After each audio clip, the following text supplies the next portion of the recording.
Support WrestleTalk! Give us a subscribe. Hello and welcome to the WrestleTalk News. I'm Ollie Davis. The Rock vs. John Cena main evented the highest grossing pay-per-view in professional wrestling history at WrestleMania 28. The tagline for the show was once in a lifetime. So naturally, the two had a rematch at next year's WrestleMania 29. But is the twice in a lifetime clash soon set to become a thrice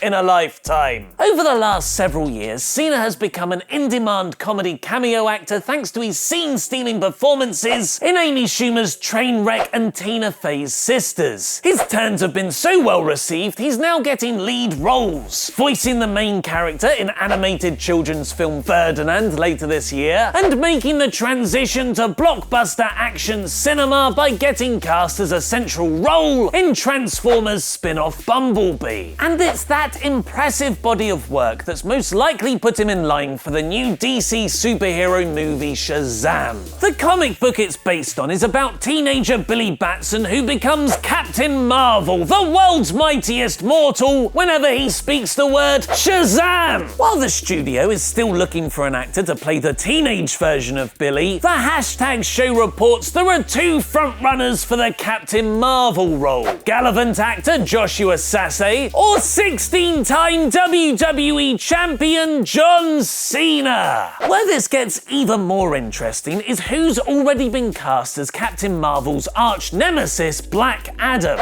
Rock the Dwayne Johnson. Sadly, while Shazam is slated for release on the 5th of April 2019, shortly after WrestleMania, Black Adam apparently won't feature. His solo movie doesn't have a release date yet, with their initial feud being based on The Rock leaving wrestling for Hollywood and Roman Reigns now criticizing Cena for being a part-timer. Both men facing off in a blockbuster superhero movie is the rivalry's logical endgame. Perhaps with Cena completely making the transition to acting, Baron Corbin might stand a chance in the main event. Or not, according to a new report from PW Insider. Both Sports Illustrated and The Dirty Sheets initially claimed that Corbin's recent D-push, which involved unsuccessfully cashing in his Money in the Bank briefcase and losing to Cena at SummerSlam, was because Big Match John had buried Baron backstage. It was also noted that Corbin accidentally insulting a member of the armed forces on Twitter didn't help. But last week, Dave Meltzer wrote the real reason was actually because of a non-wrestling related incident. And PW Insider now have a detailed account of what happened behind the scenes. The site report that in early August, Dr. Joseph Maroon, who heads up the WWE wellness policy, led a talent meeting about the importance of concussion-related injuries and why they need to be reported to management as soon as possible. Apparently, he brought up a recent study on the NFL and then allegedly downplayed the link between football and developing CTE, the degenerative disease found in those with repetitive brain trauma. This was when Corbin, a former NFL player himself, challenged Dr. Maroon about this and noted he's actually part of a concussion-related lawsuit against the NFL, accusing Maroon of being against the CTE link. The two then went back and forth for several minutes in a scene described to PW Insider as awkward, time standing still, and an awkward moment that led to awkward laughter. Corbin was said not to be yelling, but he was expressing his opinions in the wrong time and the wrong place, and would have been better served having the discussion privately rather than in front of everyone at the talent meeting. Although other sources were said to have been impressed that Corbin spoke up for himself. Roman Reigns is embracing his inner heel. And what is the real reason JBL quit SmackDown? Click the videos to the left to find out more, press subscribe, and support WrestleTalk on Patreon. I've been Ollie Davis, and that